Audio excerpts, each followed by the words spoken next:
Project है, red model में rapid application development है। तो रैपिड एप्लीकेशन डेवलपमेंट में रैपिड मीन्स होता है तेजी से, यानी कि अगर हमारा एक प्रोजेक्ट है, ये मान लीजिए हमारा प्रोजेक्ट है, ठीक है, इट इज अवर प्रोजेक्ट, ये बनाना है हम लोगों को, ठीक है। तो इसको क्या करेंगे, पार्ट में डिवाइड कर लेंगे, जैसा कि हम लोग ने लास्ट क्लास में डिस्कस भी करा था। ये देखिए यहाँ पार्ट में हमने डिवाइड भी कर रखा हुआ है, ठीक है, ये पार्ट में डिवाइड कर रखा है, और इसमें कि एक पार्ट टीम ए करेगी, एक टीम बी, एक टीम सी करेगी, ठीक है। तो पार्ट ए, पार्ट बी और पार्ट सी। तो मान लीजिए कि टीम ए जो काम करेगी वो फॉलो सारी फेजेस करेगी, टीम ए और 5 phases, all phases followed by team A, all phases followed by team B, all phases followed by team C, ठीक है। लेकिन ये टीम ए पार्ट ए के लिए काम करेगा, टीम बी पार्ट बी के लिए काम करेगा, टीम सी पार्ट सी के लिए काम करेगा, ठीक है। और लास्ट में यहाँ पर सब रिजल्ट्स आते चले जाएंगे। अब यही हमको अब ये जैसे यहाँ पे बिजनेस मॉडलिंग लिखा हुआ है, तो बिजनेस मॉडलिंग है, ये सब बड़ी छोटी छोटी चीजें बिजनेस मॉडलिंग। देखो यहाँ पर मॉडलिंग का मतलब है कि कैसे बनाना है, कैसे चीज बनी हुई है, उसको हम मॉडलिंग कहते हैं। जैसे कोई चीज का मॉडल होता है ना, तो मॉडल मतलब क्या है, मॉडल को देखेंगे समझ में आ जाएगा चीज कैसे बनी है। तो बिजनेस मॉडल में, यहाँ पर बिजनेस मॉडल में चीज ये डिफाइन करा जाएगा कि बिजनेस मॉडलिंग में पहली फेज में क्या करा जाएगा, नो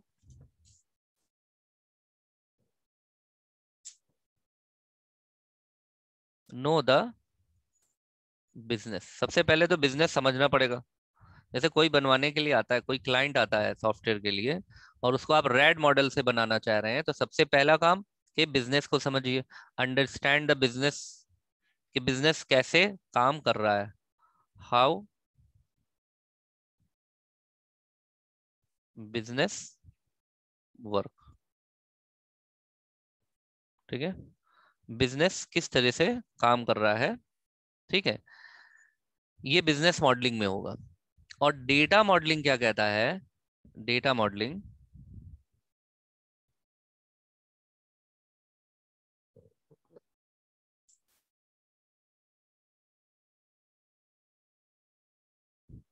डेटा मॉडलिंग क्या कहता है कि which type of data used in the business, which type of,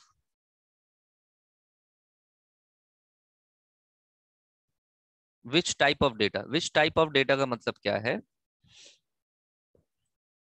इसको आप ऐसे समझिए।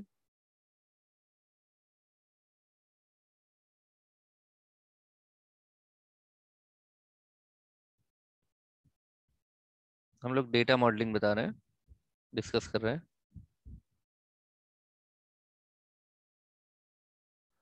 मान लीजिए कि आपका जो प्रोजेक्ट जो बनने आया है वो स्कूल पर है, स्कूल मैनेजमेंट सिस्टम,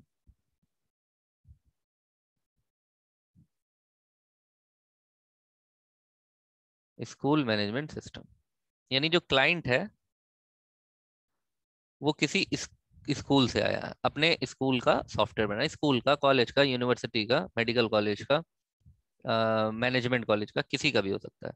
तो पहला बिजनेस मॉडलिंग में कि स्कूल में कैसे वर्किंग होती है, हाउ स्कूल वर्क, तो वो बिजनेस मॉडलिंग में आ जाएगा।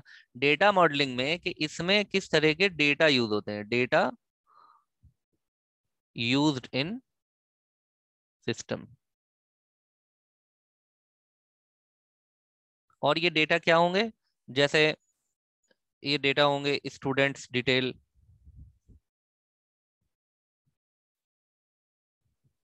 ठीक है, teachers detail, fees detail, staff detail, ठीक है, कोर्स डिटेल, एग्जाम डिटेल, इसी से रिलेटेड तो डेटा होगा ना। जैसे बैंक का अगर बैंक का क्या कहते हैं प्रोजेक्ट बन रहा है, तो बैंक में यूज होने वाले डेटा क्या होंगे, अकाउंट, डिटेल होगा, कस्टमर डिटेल होगा, लोन डिटेल होगा, एटीएम डिटेल होगा, एम्प्लॉय डिटेल होगा, जो एम्प्लॉय वहां काम कर रहे हैं, ब्रांच की डिटेल होगी, हेड ऑफिस की डिटेल होगी, यही सब होगा ना। तो उसको हम कहते हैं डेटा मॉडलिंग। तो ये सारा चीज इसमें कलेक्ट हो जाएगा फेज 2 में। ठीक है, ये डेटा मॉडलिंग हो गया। अब इसी में नेक्स्ट लिखा हुआ है प्रोसेस मॉडलिंग। नेक्स्ट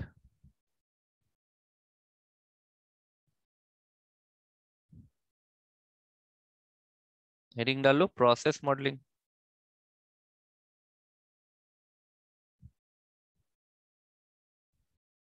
देखो फिर से समझो, यहाँ पर आ जाओ। रेड मॉडल में phase 1, phase 2, phase 3, phase 4, phase 5, 5 phases हैं। इसमें से बिजनेस मॉडलिंग क्या है, डेटा मॉडलिंग क्या है बता दिया। अब आपको फेज नंबर 3 प्रोसेस मॉडलिंग।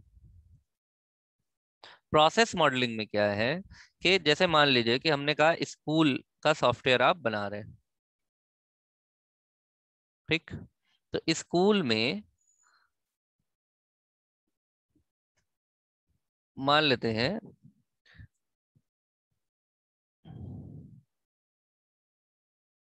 ये है डिपार्टमेंट 1, ये है डिपार्टमेंट 2, ये है department 3।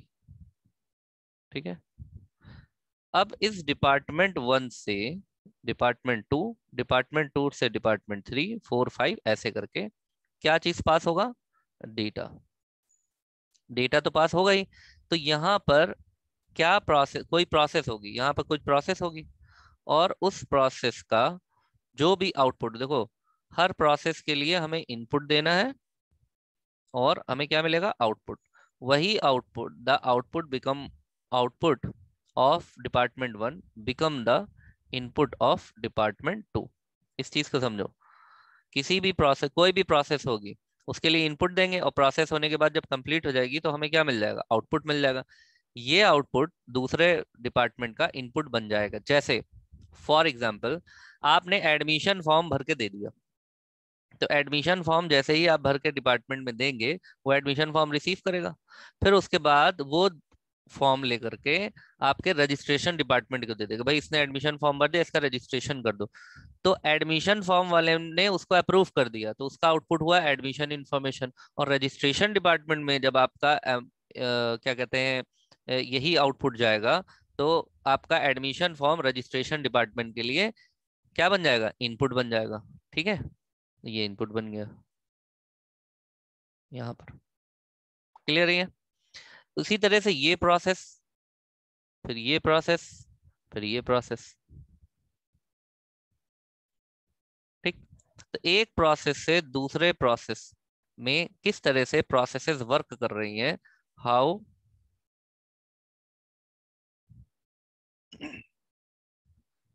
Process work, how process works. तो डिपार्टमेंट में, एक डिपार्टमेंट में कैसे काम हो रहा है, उससे जो भी इंफॉर्मेशन है दूसरा डिपार्टमेंट कैसे उस पे काम कर रहा है, उससे जो भी इंफॉर्मेशन निकली तीसरा डिपार्टमेंट उस पे कैसे काम कर रहा है। जैसे एग्जाम डिपार्टमेंट है, एग्जाम डिपार्टमेंट ने, मान लीजिए एग्जाम डिपार्टमेंट ने प्रोसेस किया। जब एग्जाम डिपार्टमेंट प्रोसेस कर लेगा तो यहां से क्या निकलेगा, एग्जाम डिपार्टमेंट बता देगा कि भाई ये मार्क्स है। तो ये मार्क्स कहाँ पर चला जाएगा, ये चला जाएगा जो रिजल्ट जनरेट करेगा, रिजल्ट वाले डिपार्टमेंट में चला जाएगा। तो मार्क्स जो है एग्जाम डिपार्टमेंट कॉपी चेक करके मार्क्स जनरेट करेगा, वही मार्क्स इनपुट हो जाएंगे रिजल्ट वाले डिपार्टमेंट में। तो कैसे डिपार्टमेंट प्रोसेस कर रहे हैं ये करेंगे फेज प्रोसेस मॉडलिंग में। अब पहले ये बताओ, मैं यहां तक समझ में आया, ये तीनों चीजें समझ में आ गई, बिजनेस मॉडलिंग, डेटा मॉडलिंग और प्रोसेस मॉडलिंग। फिर से समझो, बिजनेस मॉडलिंग में जो भी सॉफ्टवेयर बनने आया है, वो सॉफ्टवेयर, वो डिपार्टमेंट कैसे काम करता है, ये बिजनेस मॉडलिंग में हो गया कि बिजनेस के क्या फंक्शंस है, फिर उनमें किस तरह के डेटा यूज होते हैं, फिर वो कैसे प्रोसेस करता है एक डिपार्टमेंट दूसरे डिपार्टमेंट में। ठीक, बताओ इतना समझ में आया आप लोगों को, क्लियर है? पहले बता दीजिए दिनेश, अशोक, अमित, क्लियर है? आगे चले। अब आगे वाला है हमारा क्या, एप्लीकेशन जनरेशन, और लास्ट वाला है टेस्टिंग। ठीक है, अब सब चीजें समझ में आ गई कि हमने बिजनेस भी समझ लिया, उसका डेटा भी समझ लिया और प्रोसेस भी समझ गए। बस अब नेक्स्ट फेज है application generation. Next phase is application generation.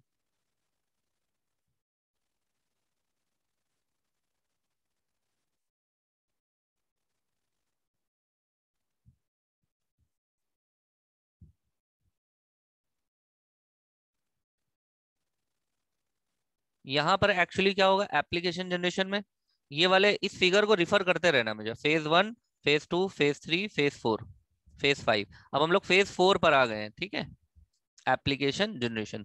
तो एप्लीकेशन जनरेशन में यहाँ पर क्या होगा, यहाँ पर होगा कोडिंग, ठीक है, यहाँ पे कोडिंग होगी, कुछ ऑटोमेटेड टूल्स इसमें यूज हो जाएंगे जो ऑटोमेटिकली कोड्स लिख देंगे, या कोड पहले से तैयार होंगे, रेडीमेड कोड्स हो सकते हैं, ऑटोमेटेड टूल्स यूज होंगे फॉर कोडिंग। कोड जनरेशन हो जाएगा यहाँ पर, यानी कि यहाँ पर क्या होगा, इस फेज में होगा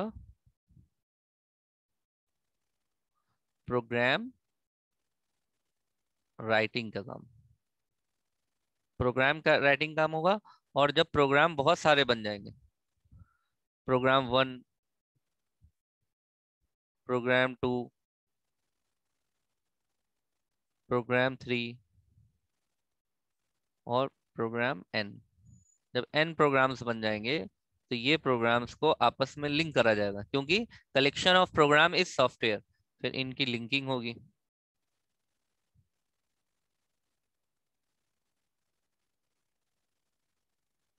लिंकिंग ऑफ ऑल प्रोग्राम्स, ठीक है।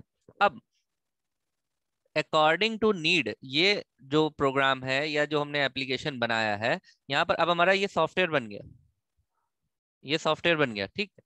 अब ये जो बना है, ये एक टीम ने बनाया है, ये मान लीजिए टीम 1 ने बनाया। अब यहाँ पे फिर से यहाँ पर चलिए आप वापस, ये वाले पर, कि जो सॉफ्टवेयर था उसको एन नंबर ऑफ टीम्स बना रहे, टीम ए, टीम बी, टीम सी, यानी कि हमारे पास जो टीम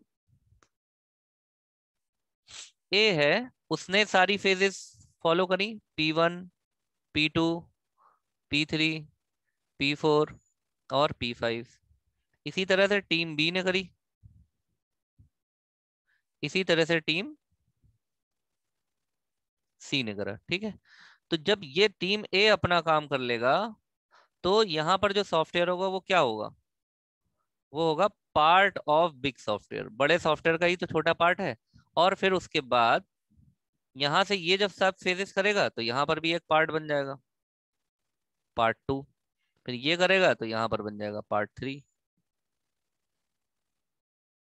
ठीक। अब इनको लिंक करा जाएगा आपस में, तो हमारा मेन सॉफ्टवेयर बन के तैयार हो जाएगा। ये बात समझ में आ गई आपको। अब होगा कि जब सॉफ्टवेयर बन के तैयार हो गया तो अब उसकी होगी टेस्टिंग, ठीक है। तो जो लास्ट वाला हमारा फेज है that is the testing.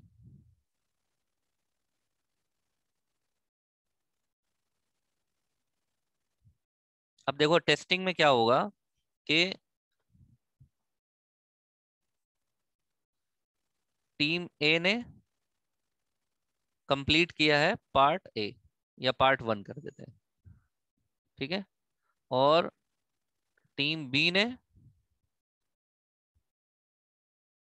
Part 2 और टीम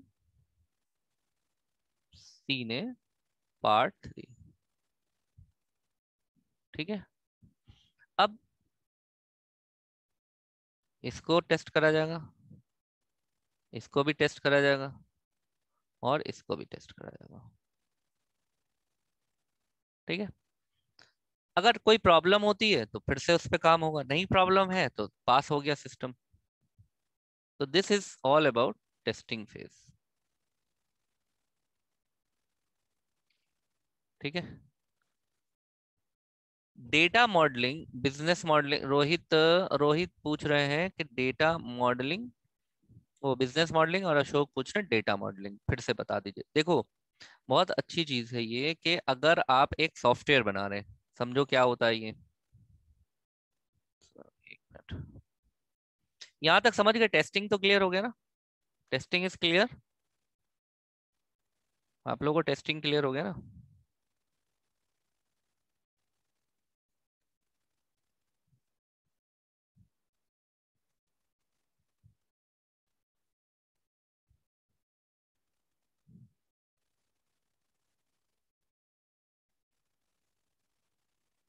देखो बिजनेस मॉडलिंग क्या है।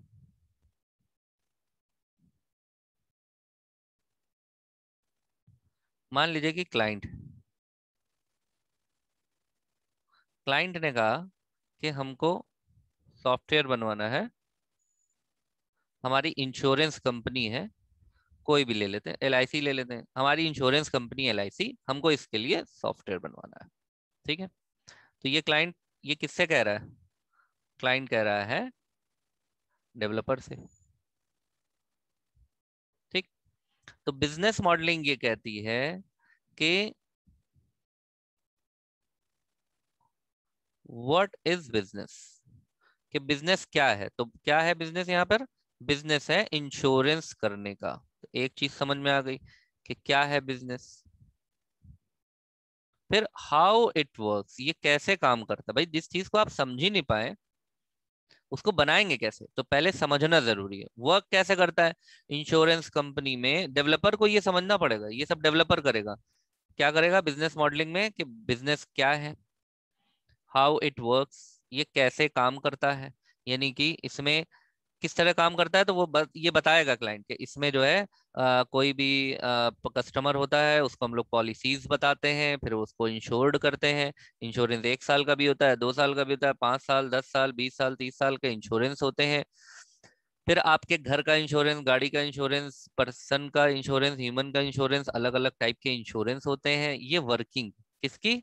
इस इंश्योरेंस कंपनी LIC की। इसमें से पैसा कैसे जमा करा जाता है, कैसे विड्रॉल करा जाता है, इंश्योरेंस को क्लेम कैसे करते हैं, इंस्टॉलमेंट कैसे बनती है, ये सब क्या हो गए? इसी को हम कहते हैं, ये सब हम कहते हैं बिजनेस फंक्शन। तो ये जानना जरूरी है ना किसी भी सॉफ्टवेयर को जब आप बनाएंगे तो। ये हो गया बिजनेस फंक्शन, समझ में आ गया ये?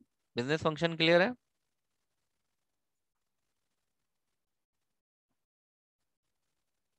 रोहित, रोहित आपने पूछा था बिजनेस फंक्शन, रोहित आपको क्लियर है? क्लियर है।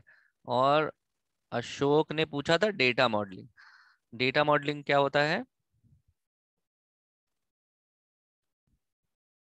या जो डेटा मॉडलिंग पे, डेटा मॉडलिंग में ये है कि जैसे अब हमने यहाँ पे LIC का एग्जांपल लिया कि आप जो है कंपनी के लिए बना रहे LIC के लिए, तो LIC में डेटा क्या क्या होगा? यहाँ पर क्या क्या नाम होगा, डेटा क्या क्या होगा? कस्टमर की डिटेल, यही तो डेटा, इसी भी डेटा पे आप सॉफ्टवेयर बनाएंगे ना। कस्टमर की डिटेल, पॉलिसी डिटेल, कि कौन सी पॉलिसी है उसका, पॉलिसी डिटेल, कौन सा कस्टमर, मान लिया कोई कस्टमर है उसकी कंप्लीट हो रही है पॉलिसी, तो वो पॉलिसी को क्लेम करेगा अपने पॉलिसी को का पैसा लेने के लिए, तो पॉलिसी क्लेम डिटेल। उसमें क्या क्या data, policy number, policy amount, policy date, starting date, end date, interest, principal amount, ये सब उसके डेटा होंगे। ठीक है, जैसे एक स्कूल में डेटा क्या होगा? Fee receipt number, student name, student date of birth, teacher name, class name, exam date, marks, marksheet, ये सब क्या होंगे? डेटा होंगे। ठीक है, उसी तरह से हॉस्पिटल के डेटा क्या होंगे? Patient name, patient detail, patient disease, test report, और क्या कहते हैं, थोड़ा पेशेंट की बात नहीं करते हैं यार, पेशेंट ही पेशेंट हो रहा है आजकल इधर उधर।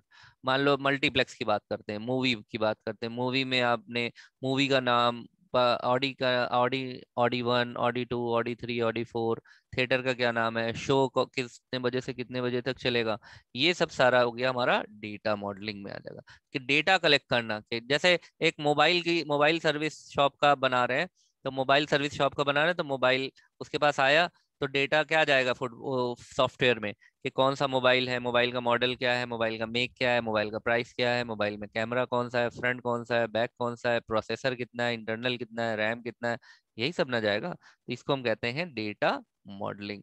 तो स्कूल मैनेजमेंट सिस्टम में जैसे डेटा क्या क्या यूज होगा? Student detail, teacher detail, fees, staff, course, साम, ये सब सारी चीजें समझ में आ गई। Ashok, Ashok it is clear?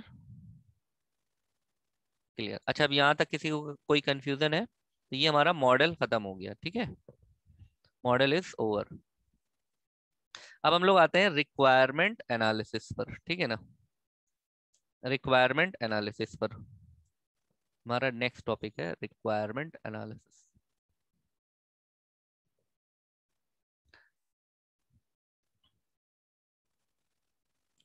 अच्छा, इसमें रिक्वायरमेंट एनालिसिस से पहले एक टॉपिक है इसमें, disadvantage and disadvantage of SDLC.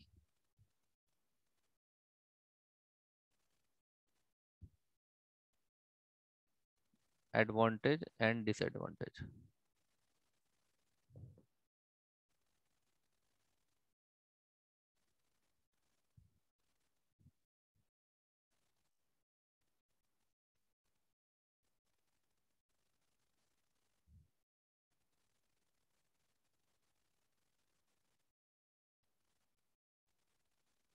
Advantages क्या क्या है इसकी? एक तो है कि सिस्टम पे कंट्रोल रहता है, कंट्रोलिंग। दूसरा है अकाउंटेबिलिटी।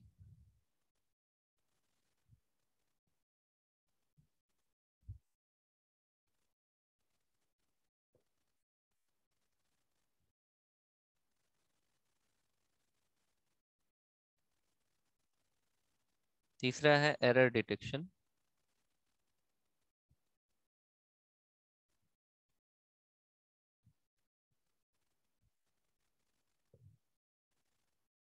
System approach.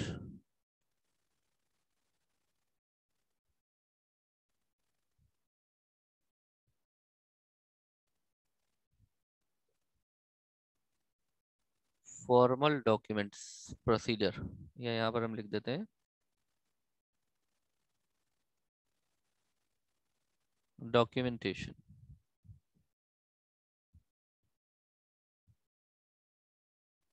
एक तरफ लिख देते हैं disadvantage.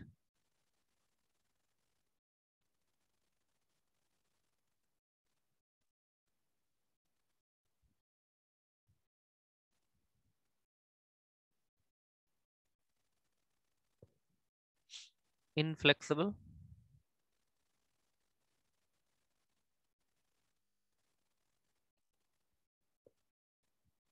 Time consuming.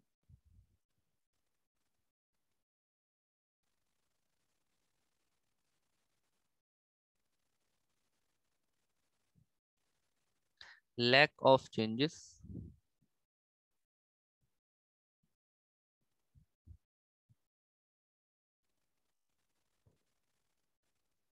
Poor documentation.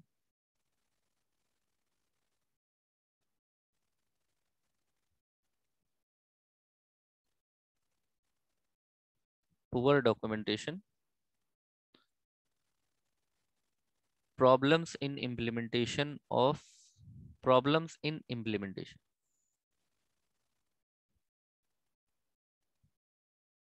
Problem of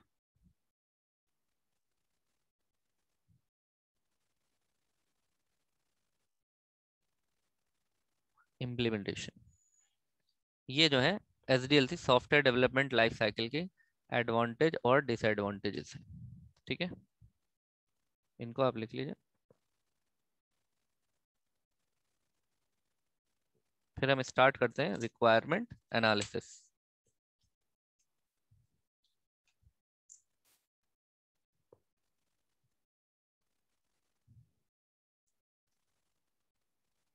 इसको लिख लिया आप लोगों ने? ये लिख लिया तो हम अपना नेक्स्ट आपको रिक्वायरमेंट एनालिसिस स्टार्ट करें।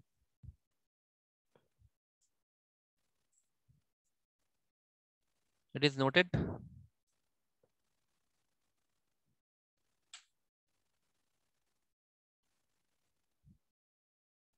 ओके, नोट कर लिया।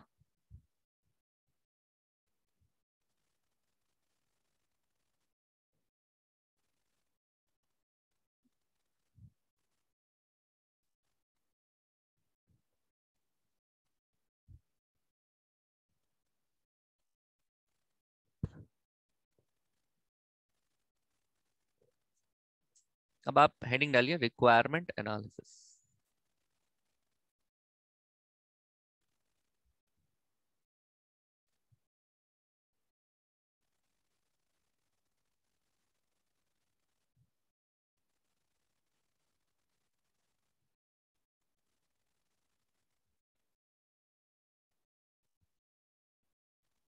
रिक्वायरमेंट एनालिसिस क्या होता है? देखो, यहाँ पे दो रिक्वायरमेंट तो किसी की भी हो सकती है। पहली चीज तो हमेशा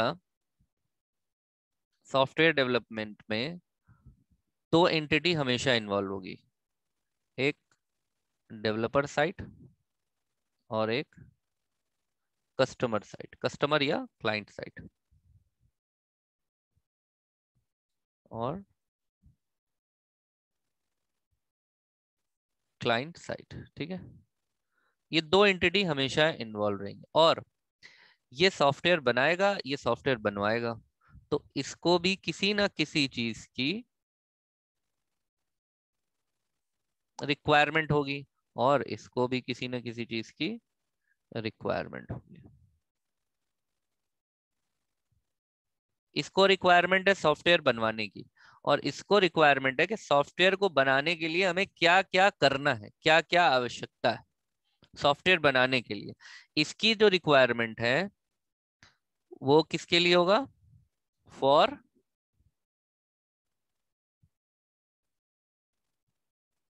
डेवलपिंग सॉफ्टवेयर। और इसकी जो रिक्वायरमेंट होगी ये किस लिए होगी? ये चाह रहा है कि हमारा सॉफ्टवेयर बन जाए तो हमारी कंपनी कैसी हो जाए? ऑटोमेट हो जाए। इसकी ये रिक्वायरमेंट्स होंगी, ठीक। तो इसके लिए जो रिक्वायरमेंट एनालिसिस है, it is done by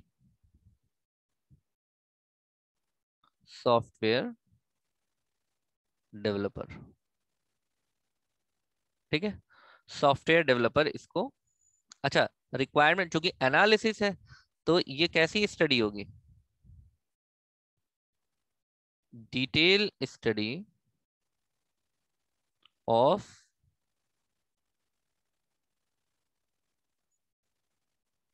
all type of requirement. जितने भी प्रकार की रिक्वायरमेंट होगी उन सब की डिटेल स्टडी करने के लिए जो सॉफ्टवेयर डेवलपर है वो रिक्वायरमेंट एनालिसिस परफॉर्म करेगा। क्योंकि यहाँ एनालिसिस जुड़ा हुआ है, सिर्फ रिक्वायरमेंट स्टडी होता तो ठीक है, एनालिसिस पे डिटेल्ड में हो गई। और जितने भी टाइप की, तो सबसे पहले तो ये समझ लें कि टाइप ऑफ रिक्वायरमेंट है क्या, कितने टाइप की रिक्वायरमेंट्स होती हैं। तो सबसे पहला काम तो ये कर लेते हैं कि देखते हैं कि टाइप ऑफ रिक्वायरमेंट कितने तरह की रिक्वायरमेंट्स होती हैं, टाइप ऑफ रिक्वायरमेंट, ठीक है। तो यहाँ पर हेडिंग डालिए टाइप्स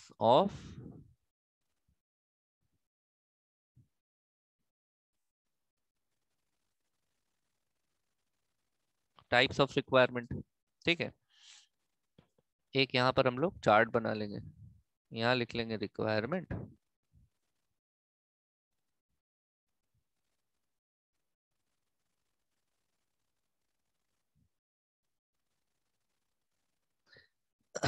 यहाँ लिख लेंगे हम सिस्टम रिक्वायरमेंट और यहाँ लिख लेंगे हम user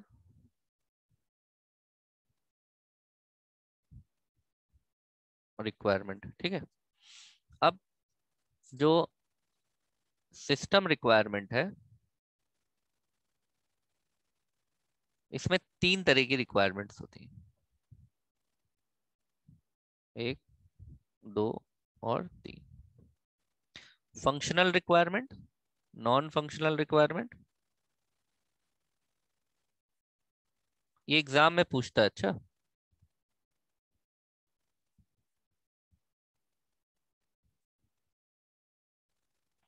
functional requirement,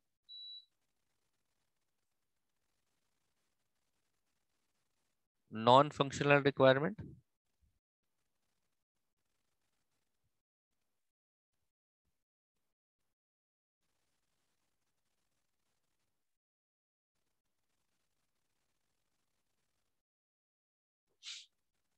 domain requirement.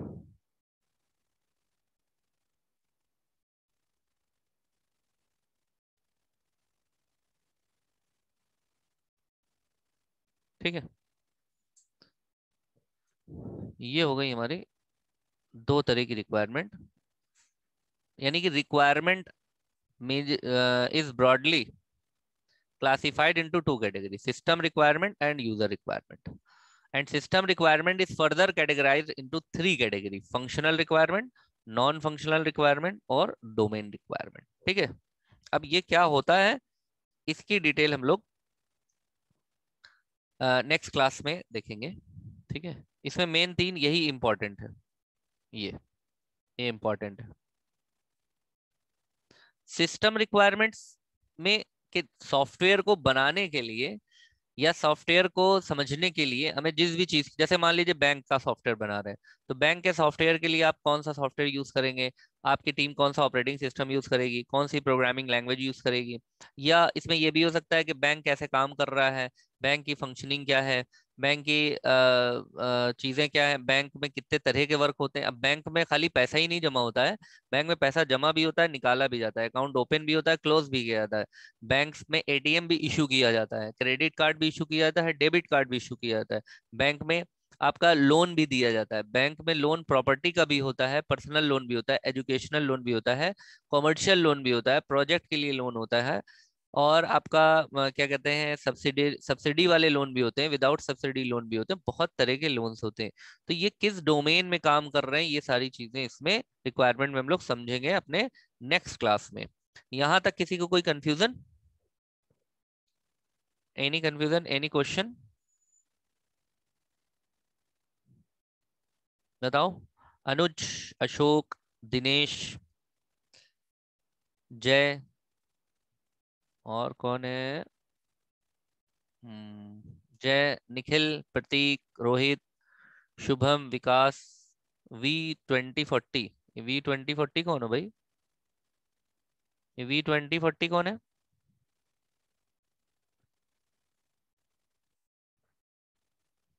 आपका क्या नाम है V2040?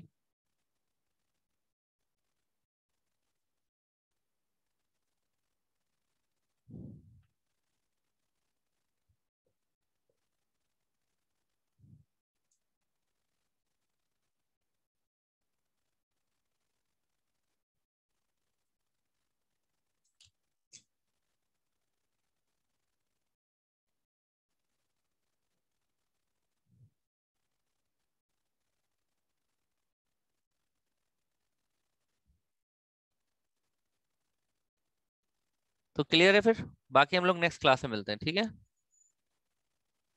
V2040, तुमने नाम नहीं बताया यार अपना।